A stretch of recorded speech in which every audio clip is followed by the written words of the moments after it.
KPM.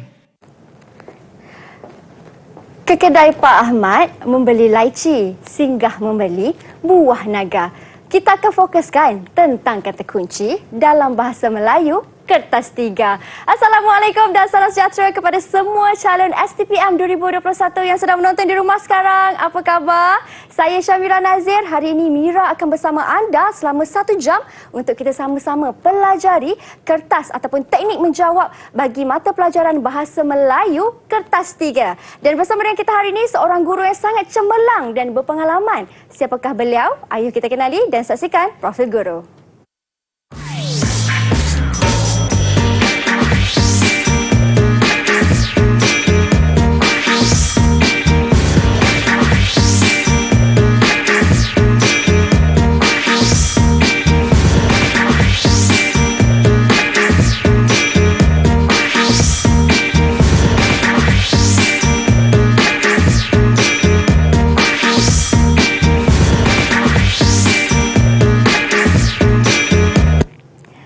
Wah, itulah cikgu kita untuk hari ini, Cikgu Saiful Hanif. Ya, Assalamualaikum, Cikgu. Salam, Mira. Apa khabar? Saya khabar baik, Cikgu. Teruja dapat berjumpa dengan seorang guru yang berpengalaman macam Cikgu hari ini.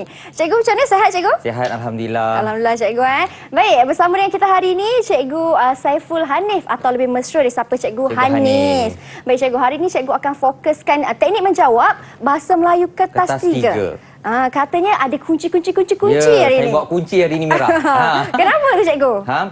Dengan ada kunci ni, saya yakin pelajar pasti membantu pelajar untuk menjawab Kertas Tiga bahagian B ni. InsyaAllah. InsyaAllah. Okay. Baiklah, Cikgu. Kalau macam tu kita pun tak nak lenggahkan masa lagi, Cikgu. Murid-murid ataupun pelajar STPM di rumah sekarang pastinya tak sabar nak tahu bagaimana cara untuk kita buka dengan menggunakan kunci itu kan, membuka jawapan bagi setiap persoalan. Jadi silakan, Cikgu Hanif. Baik, terima kasih, Mira. Sama-sama, Cikgu. Assalamualaikum warahmatullahi wabarakatuh dan salam sejahtera. Apa khabar pelajar di rumah? Cikgu doakan agar semua pelajar dalam keadaan yang sihat dan bersedia untuk mengikuti siaran pada hari ini. Betul, Mira? Ya, ya betul, Cikgu. Boleh saya mula, Mira? Silakan. Baiklah, untuk para pelajar diharapkan bersedia dengan pensel ataupun kertas untuk mencatat apa yang saya cuba kongsikan kepada pelajar-pelajar. Semoga mendapat panduan bersama dan membantu dalam menjawab peperiksaan nanti.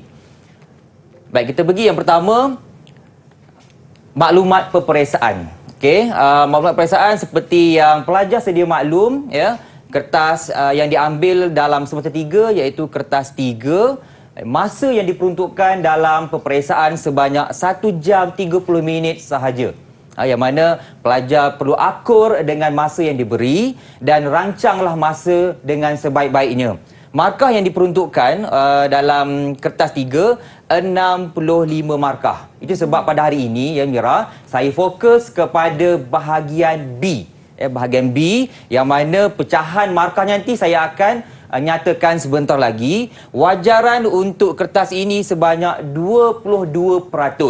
Yang mana tarikh peperiksaan tidak berapa lama lagi, dalam berapa minggu, dalam bulan Mei tahun ini. Diharapkan pelajar bersedia dan bersemangat, semangat membara, pantang menyerah, Mira. Ya. Okey, terusnya ini dari segi format kertas bahasa Melayu Kertas 3, ada 2 bahagian, bahagian A dan bahagian B. Walaupun hari ini saya fokus kepada bahagian B, secara tidak langsung saya pergi sepintas lalu tentang bahagian A yang bawa markah 20 markah, iaitu soalan berbentuk objektif. Yang mana perhatian kepada pelajar-pelajar di rumah, cadangan yang cikgu cadangkan kepada pelajar untuk menjawab soalan bahagian A ialah selama 20 minit. Ya. Kalau dalam anggaran, 1 soalan 1 minit. Kalau boleh jangan lebih. Sebab kita boleh fokus kepada bahagian soalan yang seterusnya, iaitu bahagian B. Okay, sasaran, sekiranya pelajar masih lagi membuat ulang kaji, masih sempat lagi, pastikan pelajar betul sebanyak 15 markah daripada 20 soalan. Ini yang melayakkan pelajar boleh mendapat markah yang cemerlang dalam kertas 3. Seterusnya, yang ini paling penting sekali, ya, pelajar-pelajar, apabila menjawab soalan bahagian A, pastikan pelajar menggunakan pensel untuk menghitamkan jawapan pada kertas OMR. Sekiranya pelajar menggunakan pen, Mira, mesin tidak boleh membaca. Walaupun kita rasakan jawapan yang kita bagi tu boleh melebihi 15. Tapi sayang, 1000 kali sayang, Mira, kalau pelajar menggunakan pen. Ingat ya, walaupun arahan tu nampak mudah, tapi kita beri peringatan sekali lagi kepada pelajar supaya menggunakan pensel. Dan untuk merancang masa supaya tidak melebihi 20 minit, saya cadangkan pelajar menggunakan kaedah singkir. Dan pelajar di rumah saya pasti ada cara yang tersendiri bagaimana untuk menjimatkan masa menjawab bahagian A. Kalau saya guna kaedah singkir ni, yang mana kalau satu soalan tu kita dapat kenal pasti pilihan jawapan satu tu betul, ya. Kita lihat jawapan A, B, C, D, yang mana pilihan jawapan satu tu ada, yang ada kita tak perlu tolak, yang tak ada kita tolak. B, C, D kita buang terus siap-siap. Itu membantu dari segi masa. Baik, hari ini kita nak fokus kepada bahagian B. Markah sebanyak 45 markah. 45 markah, soalan berbentuk struktur dalam bilangan 11 hingga 13 soalan. Okey, ini perhatian cadangan cikgu supaya pelajar boleh menguruskan masa dengan baik untuk menjawab bahagian B, iaitu 1 jam. Okey, 1 jam. Okey, sasaran untuk mendapat markah yang cemerlang untuk bahagian B, cikgu cadangkan seboleh-bolehnya pelajar boleh menjawab dan mendapat markah 30 markah dan ke atas. Okey.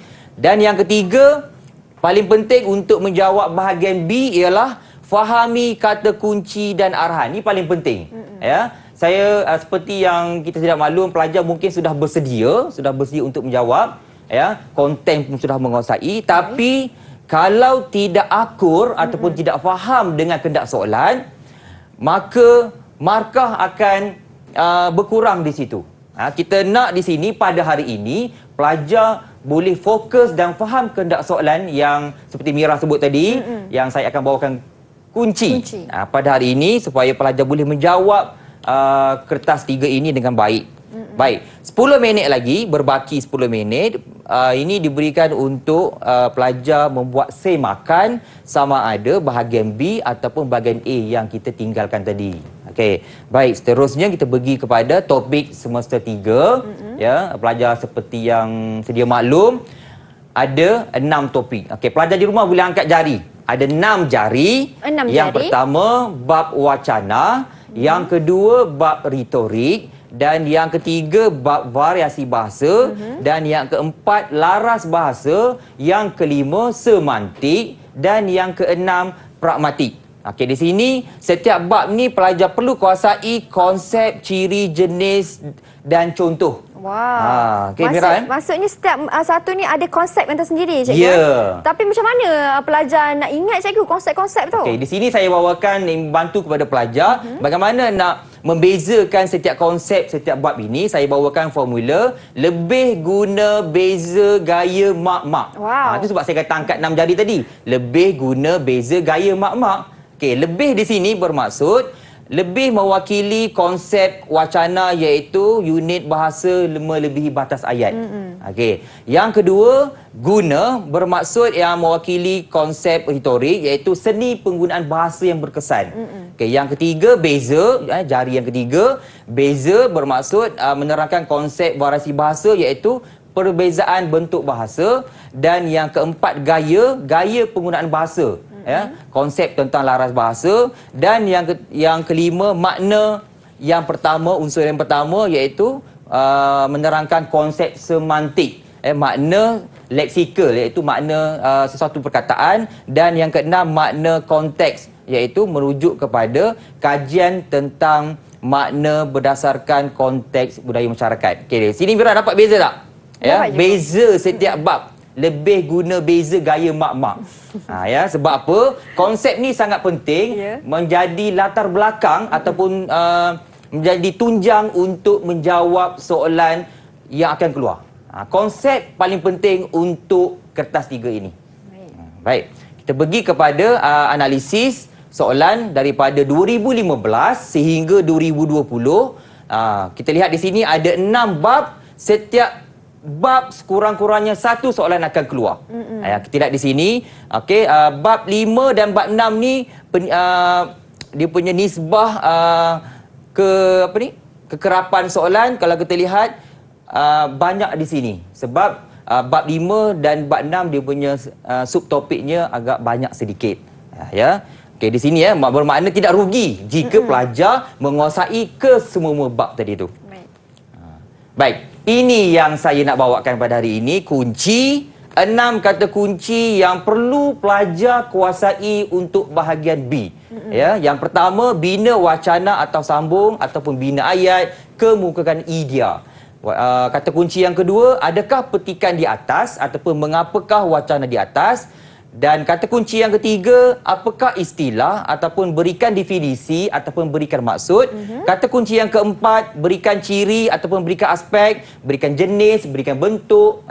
Kata kunci yang kelima, berikan perbezaan dan persamaan. Dan yang keenam, susun semula, kelompokkan perkataan, tukar dialog. Ini yang kata kunci yang saya akan kupas satu demi satu pada hari ini. Wow, ini yang buatkan saya semakin tak sabar nak tahu, cikgu. Bukan saya saja tetapi pelajar STPM yang sedang menonton sekarang pastinya teruja nak tahu macam mana nak mengupas satu persatu kata kunci itu. Bersama dengan Cikgu Hanif sebentar nanti. Kita berhenti berehat terlebih dahulu, cikgu. Kita kembali selepas ini. Anda di rumah jangan ke mana-mana. Didik TV KPM. Kembali kita dalam Sukses STPM 2021. Masih lagi bersama dengan Mira dan juga Cikgu Hanif. Di mana hari ini Cikgu Hanif akan kupaskan 6 kata kunci dalam mata pelajaran Bahasa Melayu khasnya untuk kertas 3. Baik cikgu, 6 kata kunci cikgu. Silakan. Kita pergi kepada 2 kata kunci yang pertama. Bina wacana, bina ayat, kemukakan idea. Dan kata kunci yang kedua, adakah petikan di atas, mengapakah wacana di atas. Okay, kita pergi kepada kata kunci yang pertama, iaitu saya pilih bina wacana atau sambung. Okay, Mira boleh baca? Boleh cikgu. Okay. Saya bacakan cikgu. Berdasarkan permulaan petikan tu. Baik. Berdasarkan permulaan petikan yang diberikan di bawah, hasilkan sebuah wacana dengan menggunakan teknik analogi. Wacana yang terhasil hendaklah tidak melebihi 50 patah perkataan. Okey, di sini dia bagi petikan yang pelajar perlu menjawab mengikut markah 4 markah. Petikan sudah diberi dalam soalan. Datuk Lee Chong Wei merupakan pemain badminton yang telah berjaya mengharumkan nama negara. Di sini bagaimana pelajar nak menjawab dengan kata kunci wacana, membina wacana berdasarkan ayat yang sudah diberi di peringkat permulaan. Okey, teknik menjawab. Di sini saya sertakan teknik menjawab.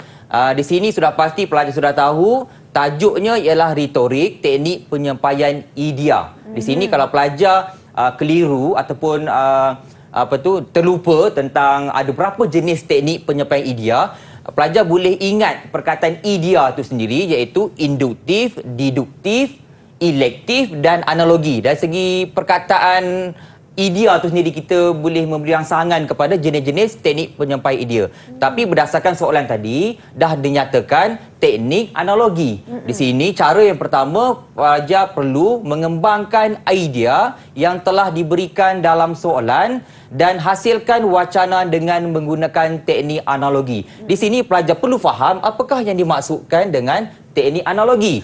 Teknik dan analogi di sini maksudnya cara mengusulkan sesuatu gagasan dengan memberikan bandingan dengan sesuatu perkara lain. Dan bandingan tersebut pasti ada kaitan yang erat. Okey. Yang ketiga, saya bagi di sini formula untuk pelajar membina wacana dengan menggunakan teknik analogi. Sekiranya pelajar mengikuti teknik ini, pasti pelajar boleh mendapat markah penuh untuk binaan wacana teknik analogi ini. Yang pertama, pelajar perlu ada ayat idea. Yang kedua, hurayat, hujah. Dan yang ketiga, usul. Tiga elemen ni perlu ada dalam teknik analogi. Okey, baik. Ini contoh jawapan.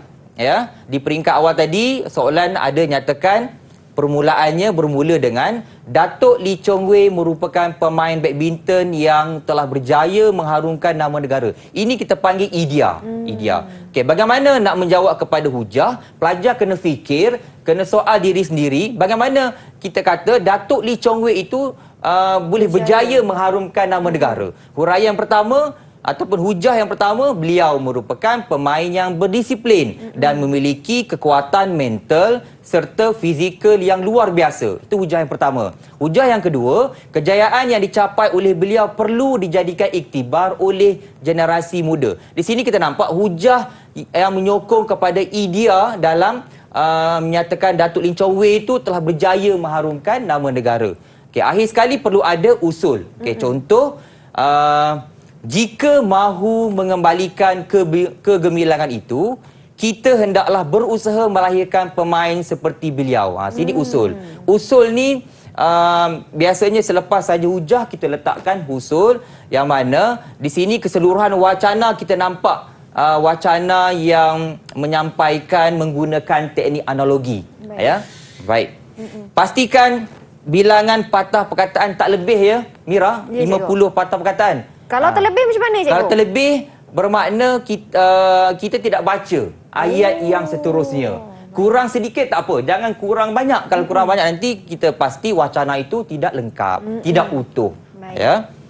Baik, kita pergi kepada kata kunci yang pertama juga dengan kata kunci binaan ayat. Ini soalan yang kedua dalam kata kunci yang pertama, iaitu bina dua ayat bagi setiap perkataan yang diberikan di bawah ini untuk menunjukkan perubahan maknanya. Markah yang diperuntukkan sebanyak 4 markah. Di sini, apa yang pelajar perlu buat? Bagaimana nak menjawab soalan ini, Mira? Okey, di sini pelajar pasti tahu berdasarkan soalan tadi.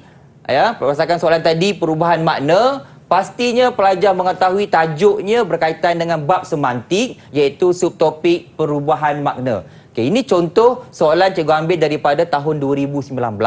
Okay, bagaimana nak menjawab soalan ini? Fokus yang pelajar perlu tahu ialah bina dua ayat bagi setiap perkataan, yang mana satu ayat yang membawa makna asal, satu lagi ayat untuk membawa makna baharu. Di situ ya. Okey. Di sini soalan tadi berkaitan dengan perubahan makna. Perubahan makna ada dua, iaitu perluasan makna dan penyempitan. Okey, disebabkan tadi soalan berbentuk perubahan makna jenis perluasan makna, pelajar kena kuasai maksud perluasan makna, iaitu perkataan yang membawa makna tertentu kemudian diluaskan kepada makna lain. Okey. Contoh jawapan kita lihat di sini. Sebelum kita lihat contoh jawapan, ini amaran. Amaran ataupun peringatan kepada pelajar sekiranya menjawab sebegini. Tengok awas pertama. Awas tu. Tidak menepati kehendak soalan, yang mana pelajar ni bina satu saja ayat untuk setiap perkataan. Malang dapat 0 markah. Keluarga saya suka pergi ke taman. Okey, tak ada lagi satu ayat yang menunjukkan makna taman lain. Taman perkataan lain. Ayahnya seorang sarjana. Satu. Tak ada lagi ayat menggunakan perkataan sarjana. Sini pelajar dapat 0. Berhati-hati tolong faham arahan soalan. Awas yang kedua, peringatan kepada kedua, konsep makna yang sama. Pelajar ni buat dua ayat dalam satu perkataan, tapi membawa makna yang sama. Contoh, dia berjaya memperoleh sarjana muda dalam bidang ekonomi. Okey, yang kedua, sarjana sastranya diperoleh dari USM. Ke sini pelajar tidak dapat markah juga. Yang ketiga, membina ayat dengan menggunakan perkataan yang diberikan yang membawa maksud abstrak. Abstrak ni maksudnya yang tak jelas, tak nampak ya.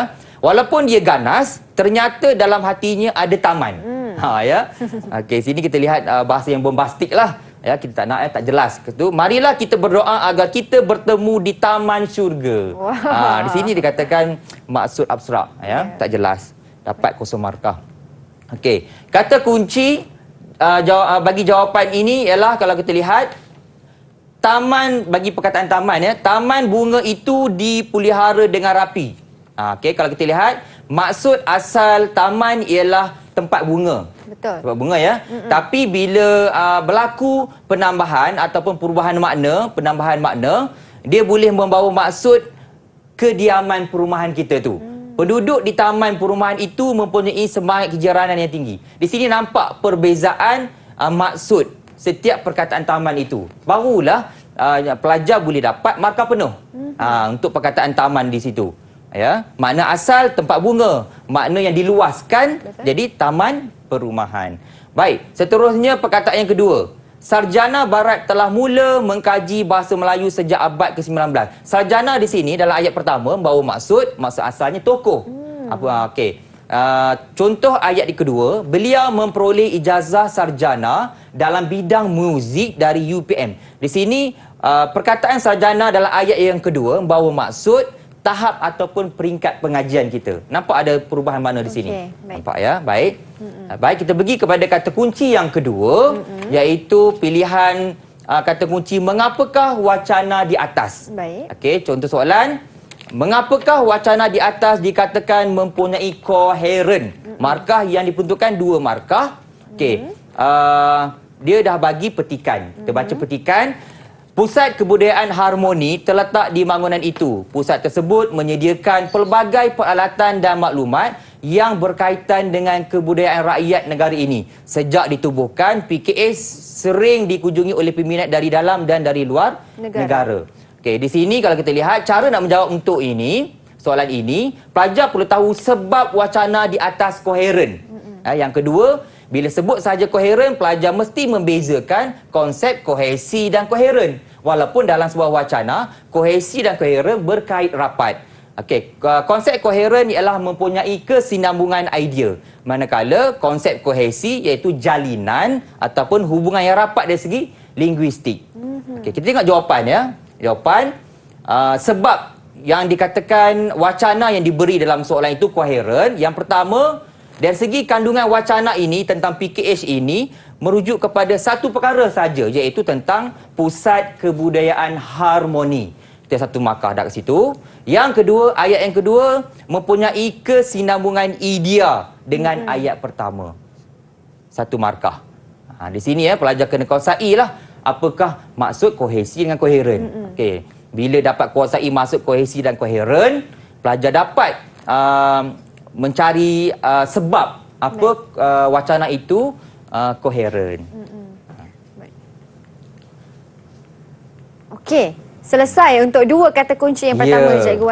Jadi diharapkan murid ataupun pelajar jelas bagi perbezaan kohesi dan juga koheren. Kalau kohesi tadi itu lebih fokuskan kepada linguistik, cikgu, Linguistik, betul? Kalau kohesi pula, ianya koheren pula dia lebih fokus daripada segi isi. Isi, kesinambungan kan. Okey, itu 2 kunci. Kita berhenti bahas seketika untuk kita tahu kunci-kunci lain. Yang seterusnya. Ya, baik. Jangan ke mana, kembali selepas ini hanya di Sukses STPM 2021. Didik TV KPM. Kembali kita dalam Sukses STPM 2021. Di segmen kali ini, Cikgu Hanif akan fokuskan pula kata kunci yang ketiga dan juga kata kunci yang keempat. Silakan, Cikgu. Baik, Amira. Okey, kata kunci yang ketiga dan keempat yang seperti yang pelajar lihat di sini, ya, kita pergi kepada kata kunci yang ketiga. Saya memilih kata kunci apakah istilah, ya, contoh soalan pada tahun 2019. Ya, kalau kita lihat soalan, apakah istilah yang merujuk situasi penggunaan bahasa dalam P dan Q di atas? Markah yang diperuntukkan 2 markah. Okey, kita lihat situasi penggunaan bahasa dalam P. Siti seorang pelajar Melayu yang menguasai 2 bahasa dengan baik, iaitu bahasa Melayu dan juga bahasa Mandarin. Beliau bukan sahaja boleh bertutur dengan fasih dalam kedua-dua bahasa, malah boleh membaca dan menulis dalam kedua-dua bahasa tersebut dengan baik. Manakala situasi dalam Q, Encik Ahmad menggunakan bahasa Melayu baku ketika memberikan kuliah kepada pelajar di universiti. Ketika dalam mesyuarat, beliau juga menggunakan bahasa Melayu baku. Namun demikian, beliau akan menggunakan dialek ketika berkomunikasi dengan ahli keluarganya atau ketika berbual dengan rakan-rakan senegerinya. Okey, di sini pelajar bila baca soalan ini yang merujuk kepada istilah penggunaan bahasa, pastinya pelajar sudah mengetahui tajuk variasi bahasa iaitu jenis-jenis. Okey, cara menjawabnya yang pertama, pelajar perlu ketahui istilah dalam situasi penggunaan bahasa dalam P dan Q. Yang kedua, pelajar perlu kuasai kata kunci dalam penyataan soalan yang ada perkataan kalau kita lihat dalam P tadi tu, ia bahagian P sini, iaitu menguasai dua bahasa. Okey, manakala dalam Q ketika mesyuarat menggunakan bahasa baku, manakala ketika berkomunikasi dengan keluarga, kawan-kawan menggunakan bahasa menggunakan dialek. Okey, kat sini yang ketiga pelajar perlu tahu dan ingat kembali dan mengenal pasti istilah-istilah yang ada dalam variasi bahasa. Ya Mira, kalau tajuk variasi bahasa ni kita ada banyak bahasa kat sini. Bahasa kolokvial, bahasa pasar, bahasa istana. Okey, baik. Istilah. Yang ini cikgu kongsikan istilah-istilah penting yang pelajar boleh ingat dan beza. Yang pertama, bila sebut isoglos bermaksud garis sempadan. Bila sebut sahaja diglosia, iaitu dua variasi mengikut situasi formal dan juga tak formal. Okey, ingat di sini ya. Tadi berdasarkan persoalan tadi, dan subdialek ialah variasi yang wujud dalam sesuatu dialek. Dwi bahasa pula menguasai dua bahasa. Okey, siapa tadi menguasai dua bahasa ni kan? P ke Q. Okey. Dan multi bahasa ialah menguasai dua atau lebih bahasa. Dan akhir sekali istilah idiolek, pertuturan seseorang dan cirinya berbeza dengan individu lain. Awas, mesti apabila kita nak letakkan istilah ni dalam jawapan, pasti dieja dengan betul. Okey. Cadangan jawapan. Okey. Jawapan untuk situasi P istilahnya adalah dwi bahasa. Sebab apa dwi bahasa? Siti ni dia boleh menguasai dua bahasa iaitu bahasa Melayu dan bahasa Mandarin. Istilahnya dah tentunya dwi bahasa. Tapi awas, pastikan istilah itu tepat. Ya, ini salah. Ada perkataan bahasa. Okey, seterusnya yang Q pula, jawapannya diglosia. Sebab apa diglosia? Encik Ahmad ni apabila dia bermesyuarat ataupun dia dalam memberikan PDP dalam kuliah, okey, dia menggunakan bahasa baku. Manakala apabila dia bersembang, berkongsi dengan rakan-rakan, dia menggunakan bahasa ataupun dialek. Bermakna istilah yang paling tepat ialah diglosia. Dan awas juga jangan salah eja, dialogsia. Istilah saya kata tadi di peringkat awal, istilah perlu tepat, dieja dengan tepat, betul. Baik, pergi kepada kata kunci yang ketiga, iaitu berikan maksud. Okey, yang ini contoh soalan STPM 2017, iaitu berikan maksud peribahasa di atas, markah yang diperuntukkan adalah satu markah. Okey, bagai si buta kehilangan tongkat. Okey Mira, sebelum kita pergi kepada jawapan, apa agak-agak maksud ni? Maksud dia, kalau tak silap saya cikgu, orang dalam kesusahan bertambah lagi susah. Ya, tepat sekali. Ya. Kita lihat cara nak menjawab soalan ini, pelajar perlu memberikan maksud dan jangan membina ayat. Di sini yang kita risau, pelajar takut cuai di situ. Pelajar soalan minta beri maksud, pelajar bina ayat. Sayang kat situ. Walaupun satu markah. Okey, caranya kita lihat tadi jawapan yang Mira bagi. Orang yang berada dalam kesusahan akan bertambah susah lagi jika ditimpa kesukaran. Di sini sesuai dengan maksud peribahasa bagai si buta tu, kita tahu kan keadaannya bagaimana, kehilangan tongkat, situasinya bagaimana. Begitulah Mira. Baik. Silakan cikgu. Okey. Tiga ya, kata kunci tiga. Ya, silakan cikgu. Teruskan. Okey, kata kunci yang keempat iaitu berikan ciri. Berikan ciri saya masukkan contoh soalan 2015. Okey, contoh soalan berdasarkan petikan di atas, kenal pasti 3 ciri variasi bahasa yang ada dalam petikan. Yang kedua, berikan satu contoh bagi setiap ciri tadi yang dinyatakan dalam A. Okey. Cara menjawab untuk soalan kata kunci yang keempat yang merujuk kepada berikan ciri dan berikan contoh. Yang pertama, pelajar perlu nyatakan 3 ciri variasi bahasa dan satu contoh setiap ciri itu. Yang kedua, pelajar perlu fahami dan kenal pasti contoh atau contoh perkataan ataupun frasa yang terdapat dalam petikan. Dan yang ketiga, padankan contoh perkataan ataupun frasa itu tadi dengan ciri-cirinya. Awas, peringatan dekat sini, pastikan ciri dan contoh selari. Bermakna kalau kita bagi ciri yang pertama, contohnya A, contoh untuk ciri itu pastinya A juga. Di bawah tu ada 2 pembahagian soalan. Jangan beri jawapan dalam bentuk yang bertukar ganti ketika menyenaraikan jawapan. Okey. Baik. Ini contoh jawapan untuk 3 ciri. Soalan tadi dia beri petikan, pelajar perlu tahu apa dia ciri-ciri yang ada dalam petikan. Okey, contoh, saya punya rumah belakang api kereta stesen, sana banyak bising kalau api kereta datang.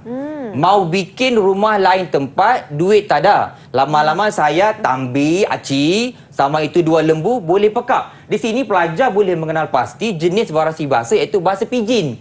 Bahasa pidgin. Okey, soalan minta 3 ciri. Di sini pelajar perlu gariskan contoh-contoh daripada petikan ini dan pelajar perlu sesuaikan ciri-ciri yang sesuai dalam contoh dalam petikan. Yang pertama, tidak mematuhi hukum DM. Yang kedua, menggunakan perkataan banyak sebagai kata penguat.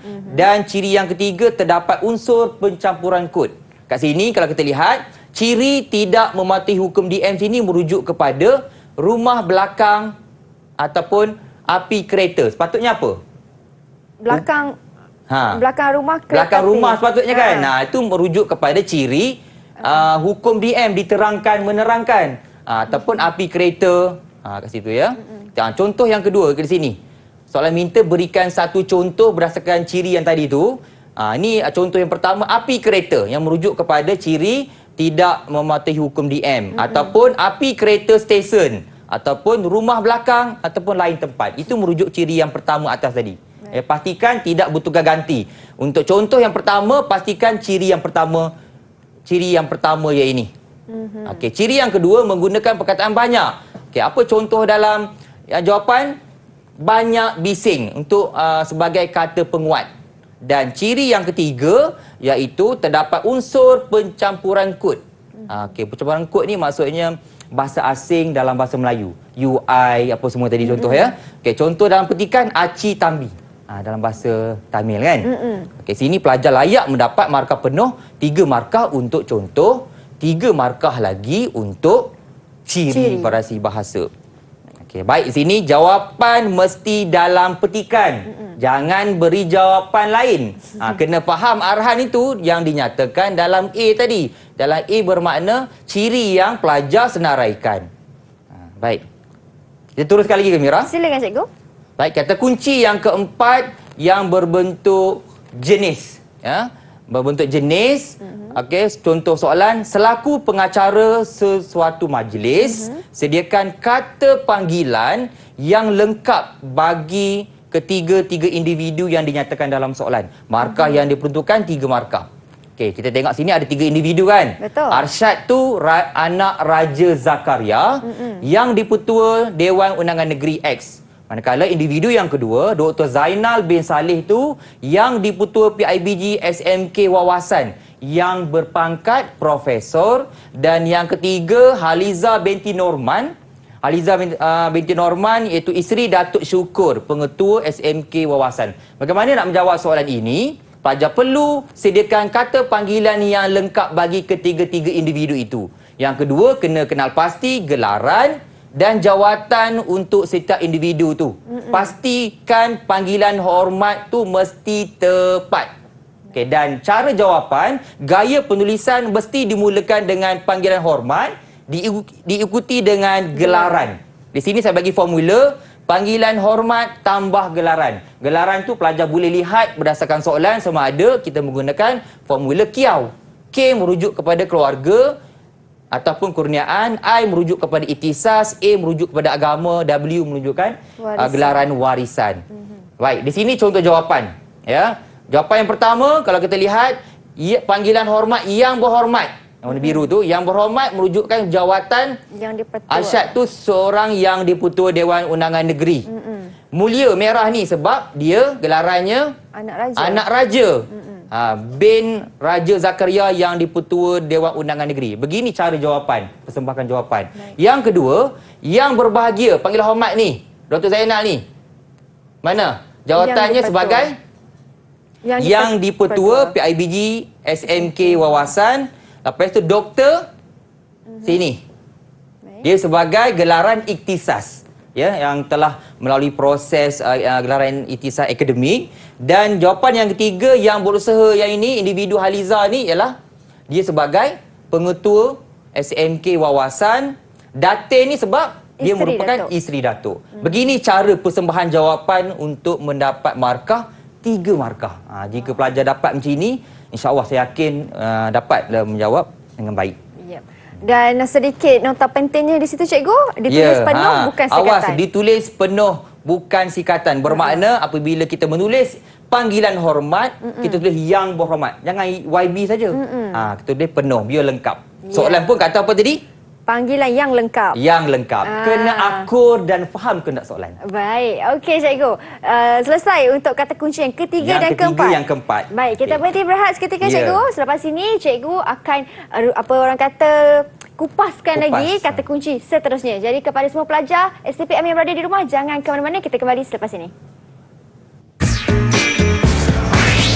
Didik TV KPM. Kembali kita dalam Sukses STPM 2021. Masih lagi bersama dengan saya, Syamira dan juga Cikgu Hanif. Di segmen kali ini, Cikgu akan rungkaikan pula lagi 2 kata kunci yang terakhir, iaitu kata kunci yang kelima dan kata kunci yang keenam. Silakan Cikgu. Baik, terima kasih Mira. Okey, kita sambung kepada kata kunci yang kelima dan yang keenam, kata kunci yang terakhir, iaitu berikan perbezaan ataupun persamaan dan perbezaan. Dan kata kunci yang keenam, susun semula, kelompokkan perkataan dan tukarkan dialog. Di sini saya ambil contoh kata kunci yang kelima, iaitu perbezaan.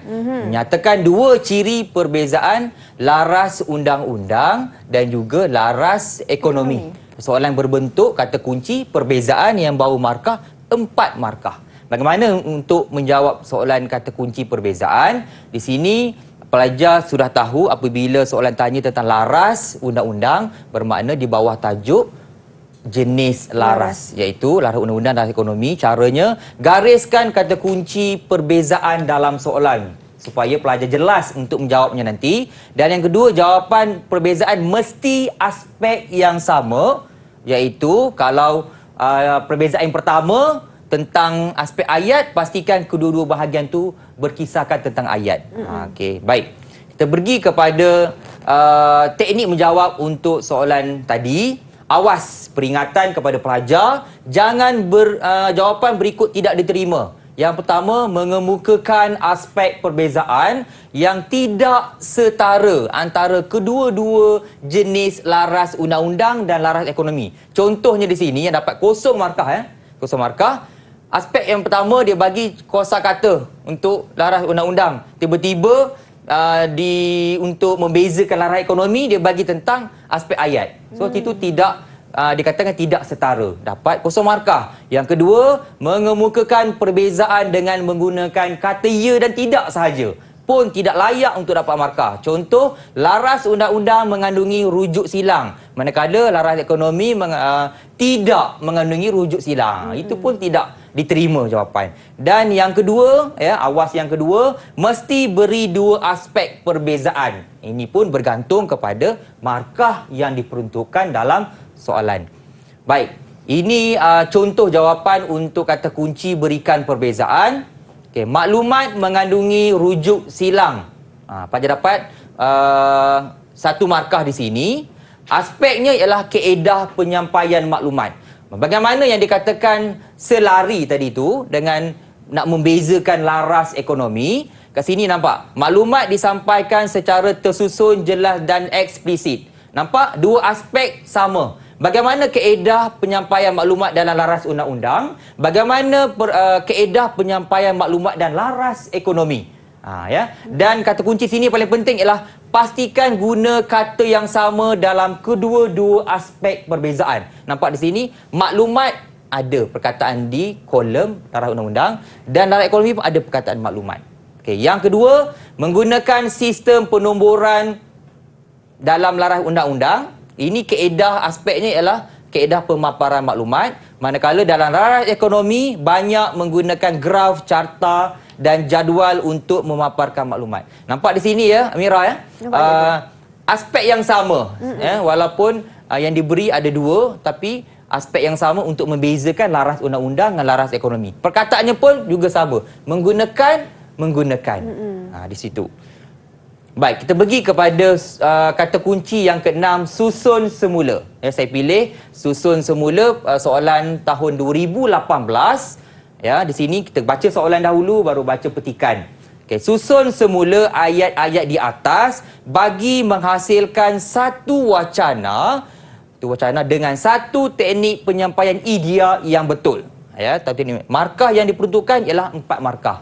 Kita lihat soalan ayat 1. MPOB sentiasa berusaha untuk menangani isu-isu pengeluaran minyak sawit, terutamanya isu kemapanan yang sering dibangkitkan pada peringkat antarabangsa. Ayat yang kedua, Malaysia nampaknya bersiap sedia untuk menjadi pengeluar terbesar minyak sawit berkualiti tinggi di dunia menjelang tahun 2020. Ayat ketiga, Ketua Pengarah Lembaga Minyak Sawit MPOB berkata, MPOB berusaha untuk meneruskan penyelidikan dan pembangunan R&D dan lebih inovatif pada masa hadapan. Dan ayat yang keempat dalam petikan ini, MPOB akan menjalankan pelbagai langkah strategik bagi meningkatkan produktiviti dan menambah baik amalan pengeluaran produk tambahan nilai. Di sini pelajar kena susun mengikut teknik penyampaian idea yang sesuai. Okey, bagaimana cara nak menjawab? Yang pertama, pelajar perlu susun dan menyalin ayat itu membentuk satu wacana. Kena salin balik, susun berdasarkan ayat-ayat yang diberi. Yang kedua, ingat formula teknik penyampaian idea. Tadi saya katakan, kalau terlupa teknik penyampaian idea, tengok akronim pada perkataan idea itu. Induktif, deduktif, elektik dan analogi.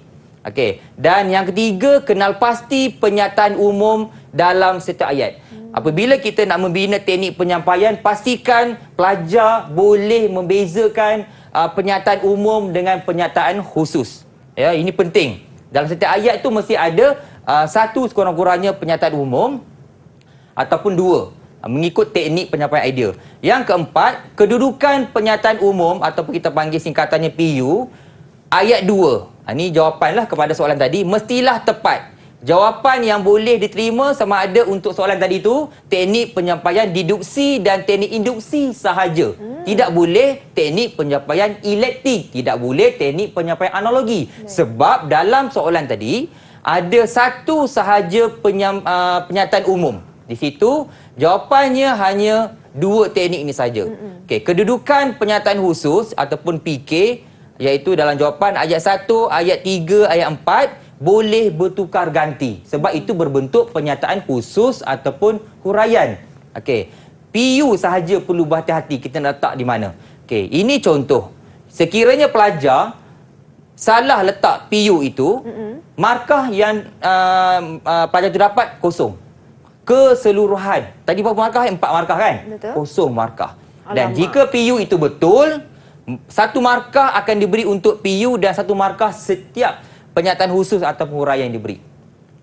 Okey, di sini contoh jawapan teknik deduksi.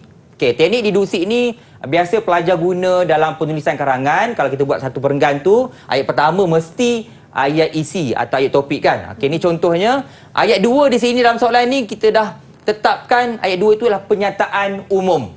Bermakna kalau teknik deduksi mesti duduk di atas. Okay, contoh, Malaysia nampaknya bersiap sedia untuk menjadi pengeluar terbesar minyak sawit berkualiti tinggi di dunia menjelang tahun 2020. Ini penyataan umum. Sebab kalau kita ayat pun secara umum kan? Betul. Okey, bagaimana Malaysia dikatakan pengeluar terbesar minyak? Huraiannya ialah ayat 3. Ketua Pengarah Lembaga Minyak Sawit MPOB berkata, MPOB berusaha untuk meneruskan penyelidikan dan pembangunan dan lebih inovatif pada masa hadapan. Itu caranya. Okay, huraian lagi merujuk kepada penyataan umum, MPOB juga sentiasa berusaha untuk menangani isu-isu pengeluaran minyak sawit, terutamanya isu kemampanan yang sering dibangkitkan pada peringkat antarabangsa. Dan akhir sekali, penyataan khusus juga, ini penyataan khusus, ini penyataan khusus. Dan akhir sekali, MPOB akan menjalankan pelbagai langkah strategik bagi meningkatkan produktiviti dan menambah baik amalan pengeluaran produk tambah nilai. Di sini kalau terlihat, teknik deduksi, 3 ayat yang akhir ni, yang bawah tu ialah penyataan khusus sebab berbentuk huraian kepada penyataan umum. Okey, ini teknik deduksi. Okey, contoh jawapan teknik induksi pula. Okey, hanya tukar sahaja. Sekiranya pelajar tahu formula teknik deduksi iaitu bermula dengan penyataan umum diikuti dengan penyataan khusus. Apabila teknik induksi, tukar penyataan khusus kepada penyataan umum. Tadi penyataan umum dalam ayat kedua, bermakna letak di bawah.